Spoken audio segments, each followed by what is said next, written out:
A 4-year-old boy calls the police and asks for a giant pizza. When the police arrive, they are shocked by what they find.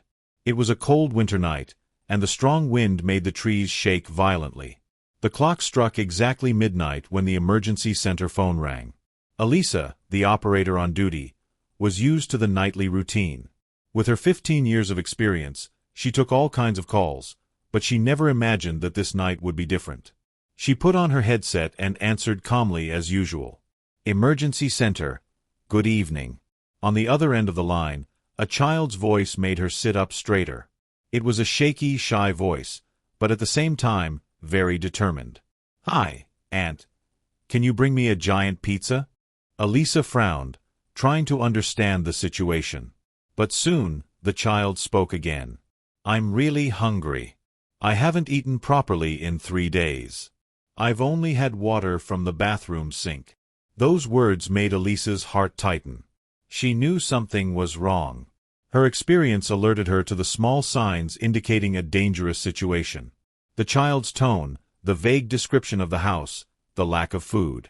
Instinctively, Elisa began typing the details into the system while trying to stay calm, responding gently.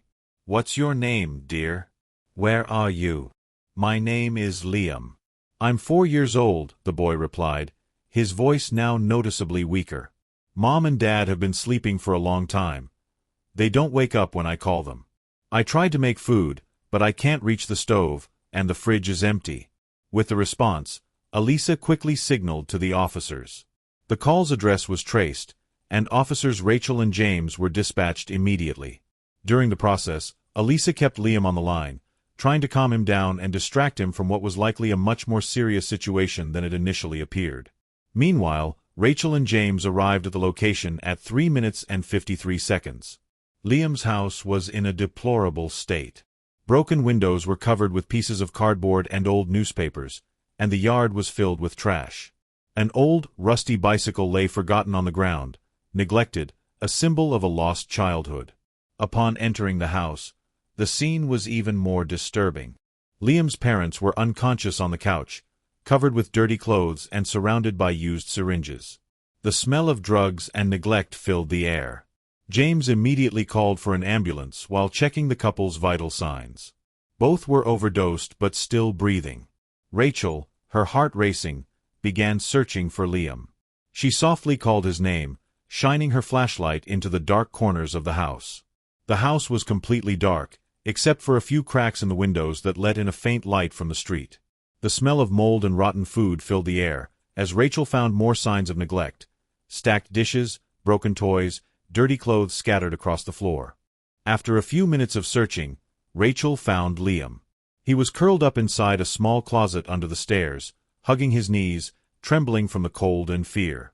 When she saw him, the officer knelt down to his level and, with a gentle voice, said, Hi, Liam, I'm Rachel. I'm here to take you to a safe place. And you know what? We'll stop by a pizzeria on the way to the hospital. Liam looked up at her, his big, sad eyes, but with a small spark of hope. He muttered a shy pizza. Rachel took his hand and carefully led him out of the house. At the hospital, Liam received the medical attention he desperately needed. At 10:10, the doctors began their work. The boy was severely malnourished, but the worst were the signs of abuse: cigarette burn marks and bruises in various stages of healing. Rachel stayed by Liam's side the whole time, holding his hand with care while the doctors conducted their exams, distracting him with stories so he wouldn't be too scared. The following investigations revealed a horrific picture of abuse and neglect.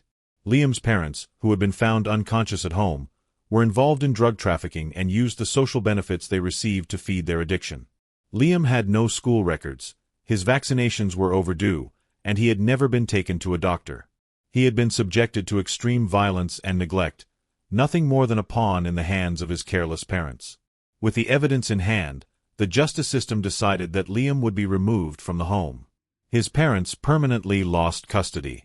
That's when Grace and Andrew Johnson entered Liam's life. The couple, who had been trying to adopt for years, initially took Liam in as a temporary home. The adaptation process was slow and delicate because Liam, traumatized by so many bad experiences, found it hard to trust any adult.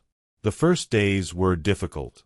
Every loud noise made him flinch, and every sudden movement made him cry. But Grace and Andrew were determined. They knew they had to be patient.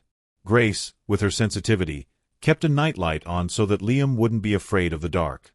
Andrew, with his calm demeanor, spent hours doing puzzles with Liam, respecting the boy's long periods of silence and celebrating each small victory.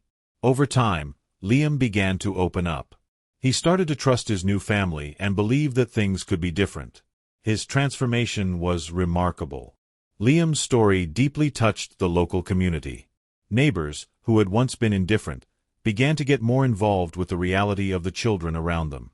The school where Liam enrolled implemented programs to raise awareness about child abuse, and other families began registering as foster families, creating a network of support.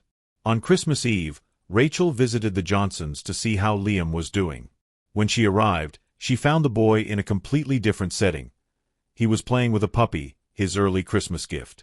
His eyes were shining, and his smile was genuine.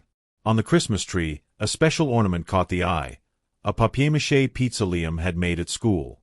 Liam looked at Rachel and, with a shy smile, said, "You know, Aunt Rachel, I don't need a giant pizza anymore. Mommy Grace makes the best food in the world. And she never sleeps when I call her." Liam's words broke Rachel's heart, but this time, they were tears of happiness. She knew that, thanks to that simple phone call, that desperate pizza request, Liam's life had changed forever. Now, he had what every child deserves: love, security, and the chance to be happy. Liam's story became a symbol of how a simple act of attention can change a child's life. And in that community, no one would ever look at a pizza request the same way. It became a constant reminder that, when it comes to saving lives, love and vigilance are the most powerful weapons. What did you think of this story?